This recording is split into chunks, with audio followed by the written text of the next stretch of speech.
My guest today is the executive director and founder of an amazing organization.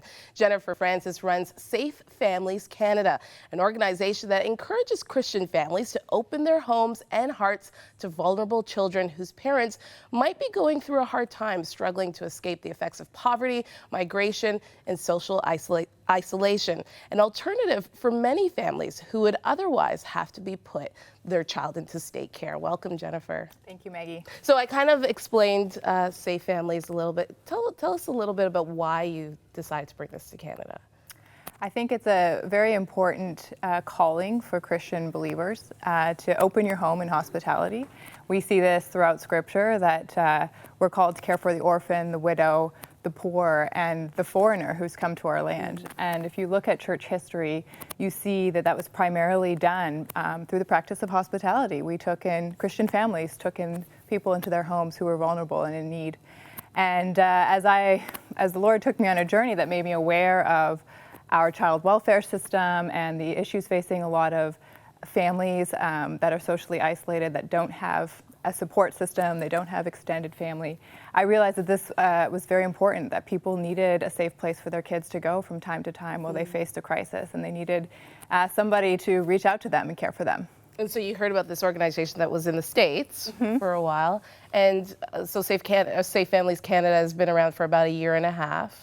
Yeah, about full time for about a year and a half. We were going a little bit before then. So I love this idea of essentially saying, there might be a family that's going through a hard time and just need to, be able to give their children to a safe family where they can stay for a little bit, for a short period of time, and that you have vetted these families and you know that they're safe and that they could just leave them there as their parent goes through whatever issue they might be going through, as opposed to putting them into state care.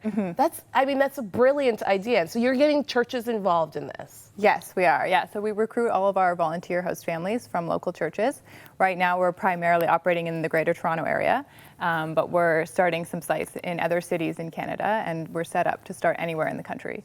So yeah, we recruit from local churches, and Safe Families is really an opportunity then to build a bridge between that church and families in their community who are in need, who they likely wouldn't be aware of. So what is the response of churches when they find out about you guys? They're probably just amazed that they hadn't heard about you earlier.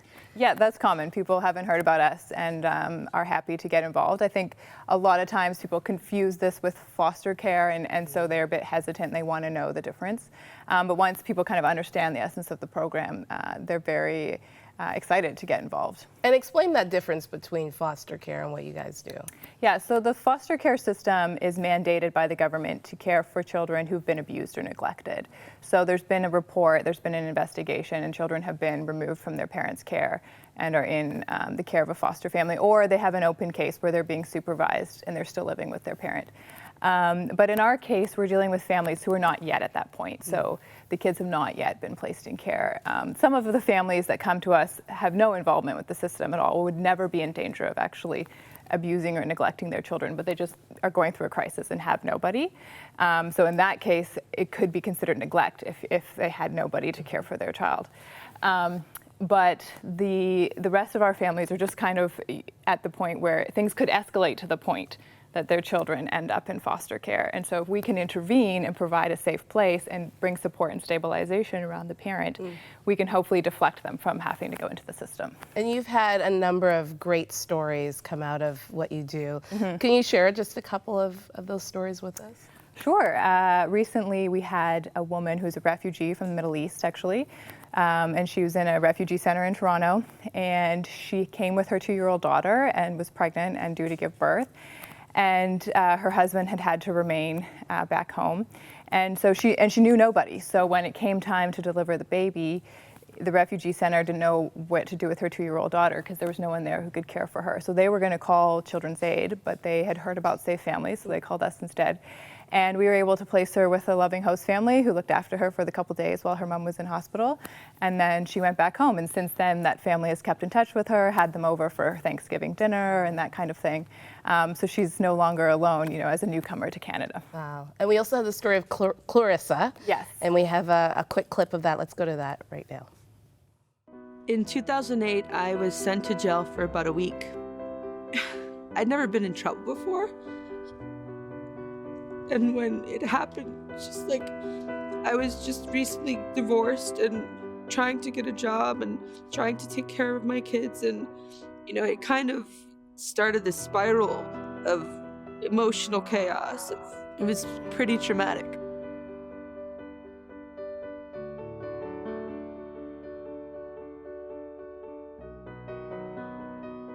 Because of the fact that it was September 30th, the day that I got arrested, and when I got out of jail a week later, I hadn't paid my rent, so I had an eviction notice. And the social worker told me that I wouldn't be able to get my kids back unless I could provide a home for them, which I didn't have a job. I now had an arrest record.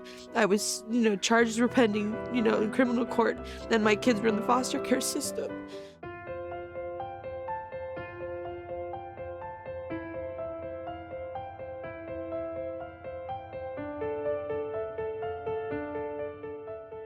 When she first came and dropped off Noah, we met in a central meeting place. We allowed Noah to play a little bit with our children, and he talked to me about the different things that were going on, and introducing Clarissa to myself, introducing us, and that Noah was going to be coming and staying with us for a little while until Clarissa was able to regroup and get her family back on her feet. What an amazing story. And I love the fact that Clarissa has now has a community around her throughout that circumstance, that she can now rely on Linda as well. It's not just a one-time kind of thing, but there's a community that's formed out of this. Yeah, and that's a real hallmark of the program, is that these people who don't have anyone now have relationships at the end of this. And we really encourage our host families to build that relationship with the parent of the child, even after the child goes back home, so that for the long term, they have another family to look to for mentorship, but also just to be there for them and to help them as they're coping with life and parenting.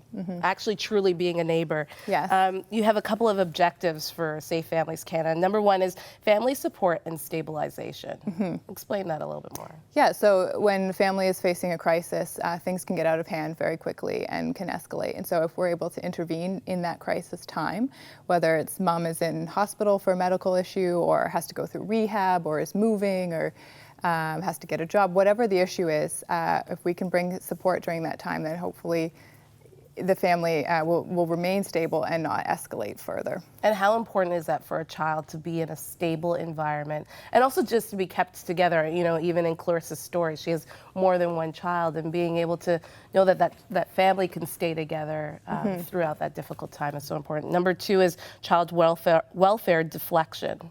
Yeah, so that's our goal in keeping children from entering into the foster care system. So we see ourselves as a preventative measure to try and deflect the number of kids going into that system by keeping them with their own families. So where parents are not abusive or neglectful and are able to care for their children, but they need extra support, that's what we're trying to bring around them. And number three, child abuse prevention, which is huge. Yes. Again, when situations and circumstances in a family's life are very difficult and crushing on the parent, a kid can get neglected or it can get abused. And so when we're intervening at that time, we're hoping to prevent that from occurring. And number four, strengthening compassion ministries of the church. Yeah, so as I mentioned, this is very much a calling of the Big C Church, of God's people. And a lot of times I find that Christians very much here in Canada, they want to serve their neighbor, they want to care for those who are vulnerable and needy, but they often think of them as far away, across the ocean or downtown Toronto where you have to go serve at a soup kitchen. They don't recognize that, it could be their next door neighbor, it could be somebody down the street or kids in their own kids' school, because that need is a bit more invisible. And so by building that bridge, we're bringing those kids into their home and allowing those families an opportunity to serve and to minister from their own home to their neighbor. And so it really is building the compassion or local outreach, whatever you want to call it, mercy ministries of a local church. That is the church in action. That is what God has called us to be, is the church actually in action and helping and loving our neighbor as ourselves. Thank you again, Jennifer. Thank you for having me on. And if our viewers want more information on Safe Canada, you have a website, Safe Yes, Families we do. Canada. SafeFamiliesCanada.com should be on the screen, and you can find out more information there. Perfect. Thank you again. Thank you.